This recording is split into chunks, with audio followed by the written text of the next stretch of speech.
Today I want to talk about management and leadership. The reason I'm here today is because I met Bob Townsend in 1980. Some of you may have heard of Bob Townsend, most of you probably haven't.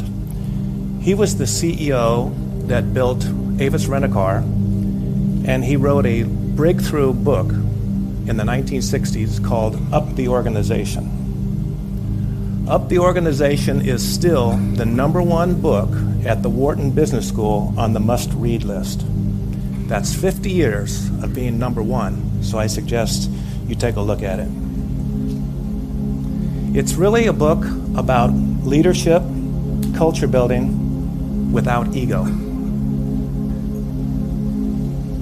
Bob Townsend walked into my office in 1980, and he asked me if I had 15 minutes.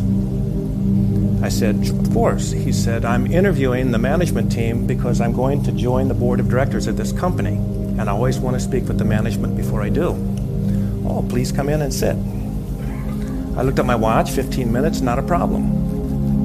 5 hours later, he left my office. I was stunned. I had never been in the presence of that much energy.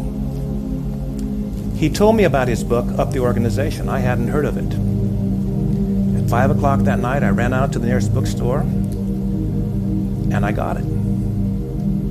I read it from cover to cover that night. It changed my life. I had always had the same ideologies, the same thoughts about leading people. But his book gave me a structure, a framework that I could hang it on, and I use it as a guideline for the rest of my life, and I'm still using it. The same year, I was overlooked for a promotion to be the CEO of the company. I was in my 30s. I thought I was ready. The company didn't. Bob Townsend suggested that I further my education. That was a good idea. I says, well, maybe I'll go do an MBA. He says, no, never do an MBA. There's too many managers already. The world is short of leaders. We don't need any more managers. Managers, leaderships, I thought that was the same. I would hear people say, I manage 6 people. I lead a team of 6 people. Must be the same. 32 years later, I'm here tonight to tell you it's not the same. Management is control. In business, we call it the triple constraint of management. There's 3 things, and only 3 things, that you could control. You can control quality, time, and money. Whichever one of those 3 takes precedent, the other 2 will suffer. If quality drives your organization or your product or your service, the other 2 will suffer. It takes more time and more money to create the quality. If price determines your product or service, then you will have to give up the quality and do it much cheaper.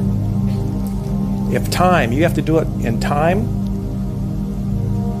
To do it quickly, it will cost you more money, and the faster you go, the less quality you will have. So control is the management, the interplay of time, quality, and money. So where are people? Well, people are come under leadership. There's a big difference. In World War II, Dwight Eisenhower was the Allied Supreme Commander of all the forces. He would train his generals. He would take a chain and stack it up on the table. And then he would ask the generals, if I push that chain, which way will it go? And he would hear a lot of answers. The correct answer is, you really don't know. But he said that if I took the chain and I picked it up by the end, and I pulled the chain, which way will it go? The answer is, it will follow you. And there is the essence of leadership. If you push the people down deep inside, you really do not know which way they'll go or which way what they're really thinking. But if you can lead them and get them to follow you, then you have the skill that everybody should have, is to be a leader. I went to China, lived there for 13 years. I built a company, started with a handful of people, and we ended up with 8,000 people. We had to build a factory to house 8,000 people.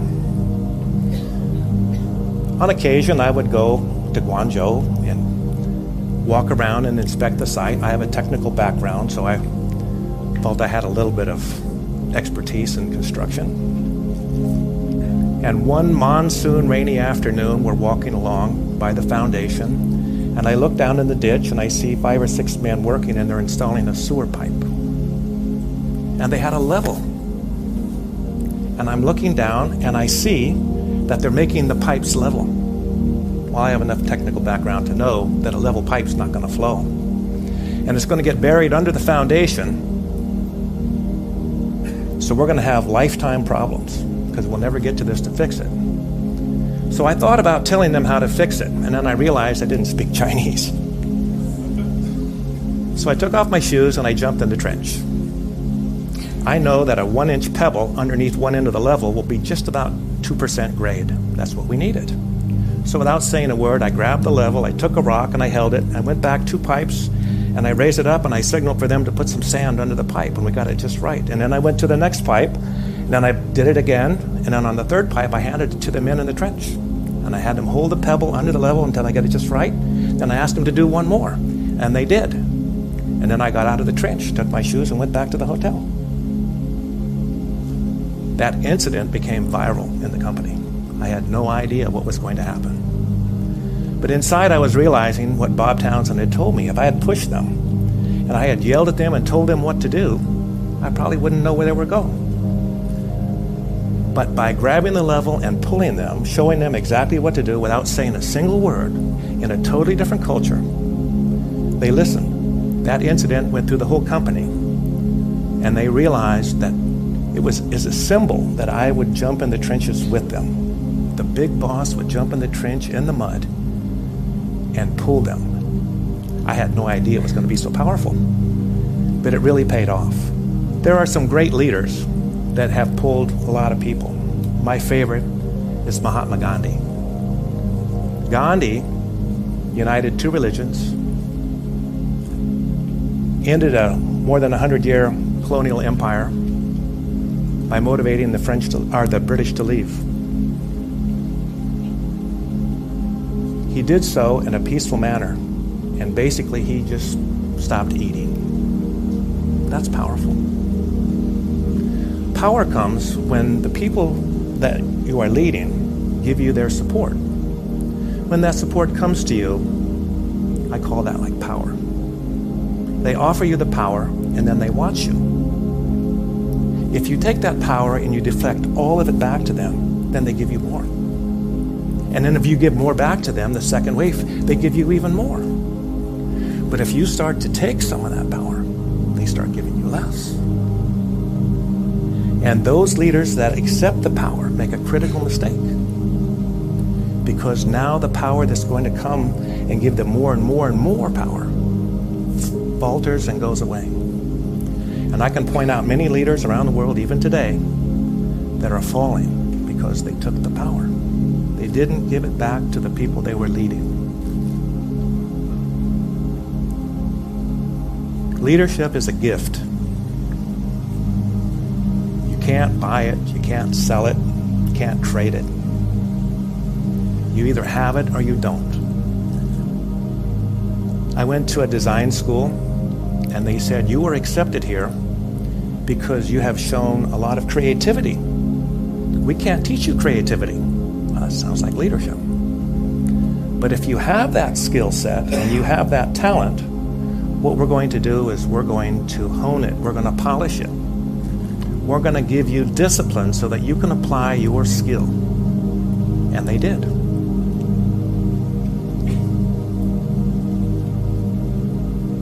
Leadership is the most valuable commodity on the planet, and it is the rarest commodity we have. It's not food, the lack of food. It's not the lack of water. It's not oil or minerals. It's leadership. But it's not any form of leadership. It's the Townsonian model of doing it without ego. If you can follow the footsteps of Mahatma Gandhi, Ronald Reagan used to send his staff home at Christmas time so they could be with their families. He says, you don't need to worry about me. You guys go home, take care of yourself. He's putting everything back. You take a look at the Czechoslovakian leader that just died, Václav Havel. A simple man, drove his same car, became the leader of the country. He took nothing, and he gave it back, and his country made a peaceful conversion to democracy and freedom. That's leadership.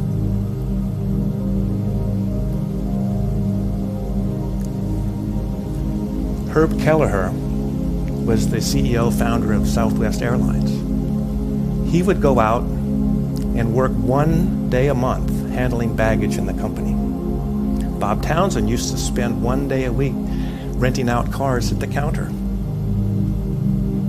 You need to be in touch with the people you lead, and you need to be in their shoes. So I just want to leave you with one thought. All of you here that are studying and going on to be managers and leaders, remember, if you have that skill set, to hone it and discipline it, because it is the rarest commodity on the planet and the world needs you. Thank you so much.